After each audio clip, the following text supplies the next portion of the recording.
সকলো উঠি দিয়ক। এটা কথা মই পুনৰবাৰ কওঁ, সকলোকে সন্মান জনাই কওঁ, এই যে পৰিৱেশটো আহিছে এইটো আমাৰ কাৰণে কিন্তু গৌৰৱৰ কথা নহয়। মোৰ গাৰ নোম শিয়ৰি আহিছে।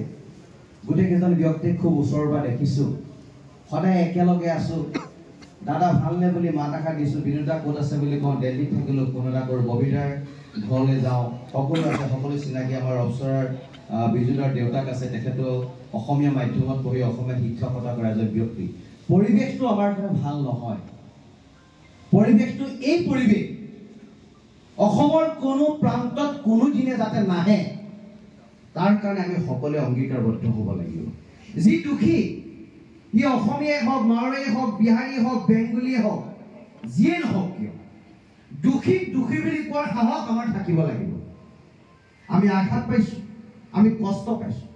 বয়োজ্যেষ্ঠসকলক আমাৰ সন্মুখত ৰাখি পেলাই আমি আখৰিক তৃপ্তি আমি লাভ নাই কৰা, সঁচা অৰ্থত নাই কৰা। আমিও দুখ পাইছোঁ, যিহেতু হ'ব নালাগে, হোৱাটো অনুচিত। কিন্তু পৰিস্থিতিৰ তাগিদা, ৰাইজৰ ৰক্ষা, ৰাইজে কৈছে নহয় এইটো কাম কৰিব লাগিব, এই কামটো কৰিলেহে হ'ব। মই পুনৰবাৰ কৈছোঁ, মই ভলে বাবাৰ শ্ৰীচৰণে সেৱা কৰি কৈছোঁ যে শিৱসাগৰে শান্তিৰ সম্প্ৰীতিৰ কথা কয়, সমন্বয়ৰ কথা কয়। সমন্বয় সম্প্ৰীতিৰ স্থলীত যাতে এনেকুৱা ঘটনা, পৰিঘটনা, দুৰ্ঘটনা অনাদি অনন্ত কালৰ কাৰণে নাহক, তাৰ কাৰণে আমি কৈছোঁ। আৰু সকলোৱে অ' হৰি অ' ৰাম বুলি কৈ আপোনালোকে একো ক'ব নালাগে, এনেকৈ থাকক, সেৱা কেতিয়াও কৰিব নালাগে। কোনো নহয়, আমি চব একেই মানুহ। গতিকে মই কৈছোঁ যে অ' হৰি অ' ৰাম বুলি কওঁ, তাৰপৰা আপোনালোকে উঠিব। ইয়াৰ পিছত আমি ভাতৃত্ববোধেৰে, সমন্বয়েৰে, সম্প্ৰীতিৰে শিৱসাগৰখন গঢ়িম, অসমখন গঢ়িম। আমি সকলোৱে একেলগে থাকিম। আমাৰ মন্ত্ৰী মহোদয় আছে, তেখেতলোকৰ উপস্থিতিত হ'ব। আপোনালোক উঠক। দাদা একো নাই, আজিৰ পৰা শিৱসাগৰ ব্যৱসায়িক প্ৰতিষ্ঠানসমূহ খোলা থাকিব। আৰু কোনো যাতে ইয়াৰ সুযোগ আৰু সুবিধা লৈ কোনো যাতে ব্যৱসায়িক গোষ্ঠীক পইচা পাতি ডিমাণ্ড নকৰে, সেই কথা 30টা সংগঠনৰ নেতৃত্বই কিন্তু বিচাৰ বিশ্লেষণ কৰিব লাগিব।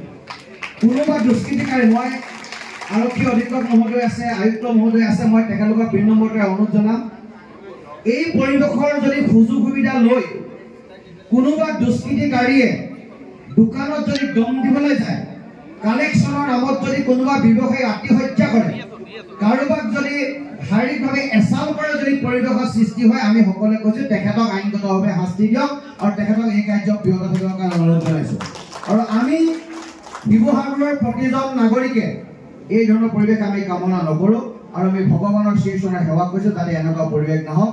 মই বিনোদাক বিনম্ৰতাৰে অনুৰোধ জনাওঁ, ববিতা আছে, আমাৰ গোটেইসকল আছে, মই সকলোকে জনাওঁ, যদি এনেকুৱা দুষ্কাৰ্য শিৱসাগৰত সংঘটিত হয়, আপোনালোক নেতৃস্থানীয় ব্যক্তি, আপোনালোকে কিবা এটা কোৱাৰ লগে লগে, আপুনি যদি দিগন্ত তামুলীক কয়, দিগন্ত তামুলী এইটো নকৰিবা। আপুনি যদি আচুৰ সমীৰণ ফুকনক কয়, সমীৰণ তুমি এইটো নকৰিবা। আপুনি যদি কাৰোবাৰ সংগঠনৰ নেতৃত্ব চিত্ৰবোৰ হওক, শৃংখলক যাকেই নকওঁ, সকলোৱে বিনোদা বুলি আপোনাক এবাৰ সন্মান কৰে। গতিকে এই সন্মানৰ যেতিয়া আপোনাক দিছে, গতিকে আপোনালোকৰ নৈতিক দায়িত্ব আৰু কৰ্তব্য এইটোৱে যে কোনোবা আপোনালোকৰ সম্প্ৰদায়ৰ মানুহে, কোনোবা বনীয়া গোষ্ঠীৰ যদি কোনোবা দুষ্কৃতিকাৰী ব্যক্তিয়ে যদি এই ধৰণৰ কাম কৰিছে, আপোনালোক সন্মুখলৈ আহক, আপোনালোকৰ লগত আমি থাকিম। আৰু আপোনালোকৰ সন্মুখত থাকি নেতৃত্ব দিয়ক, যিহেতু ভুল হৈছে, তোমালোকে ইয়াক এৰেষ্ট কৰি জেল হাউচলৈ প্ৰেৰণ কৰা, আমি আপোনালোকৰ লগত থাকিম। আৰু এই আশা মই ববিতা, আমাৰ বিনোদ দা, অপ্সৰাৰ বিজুদা আছে, আৰু বিভিন্ন ব্যৱসায়ীসকলে নেৰিয়া দা আছে, মই সকলোকে কৈছোঁ আপোনালোক আমাৰ মাজৰে এজন মনৰ মানুহ, গতিকে আপোনালোকে এই কামটো কৰিব। পুনৰবাৰ সকলোকে ধন্যবাদ জ্ঞাপন কৰিছোঁ। মন্ত্ৰী মহোদয়ক বিশেষভাৱে ধন্যবাদ জ্ঞাপন কৰিছোঁ। গুৱাহাটীৰ পৰা আহিছে এই বিষয়টো সমাপ্ত কৰিবৰ কাৰণে, তেখেতলোকে গুৰুত্বতা প্ৰদান কৰিছে, মই তেখেতক ধন্যবাদ জ্ঞাপন কৰিছোঁ। শিৱসাগৰ আয়ুক্ত মহোদয়ক ধন্যবাদ জ্ঞাপন কৰিছোঁ, তেওঁ ৰাতিপুৱা শিৱসাগৰত আহি পাই এই মিটিংখনৰ এৰেঞ্জ কৰাৰ ক্ষেত্ৰত বহুতো সহায় সহযোগ কৰিছে। হয়তো তেওঁ যদি সেই ইনচিডেণ্টটো হোৱাৰ সময়ত যদি শিৱসাগৰত থাকিলে হয়, আজি হয়তো এনেকুৱা অনাকাংক্ষিত পৰিৱেশ সৃষ্টি নহ'লে, তেখেতে ইনিচিয়েটিভ ল'লে হয়। তেখেত দিল্লীত আছে বুলি আমি গম পাইছিলোঁ।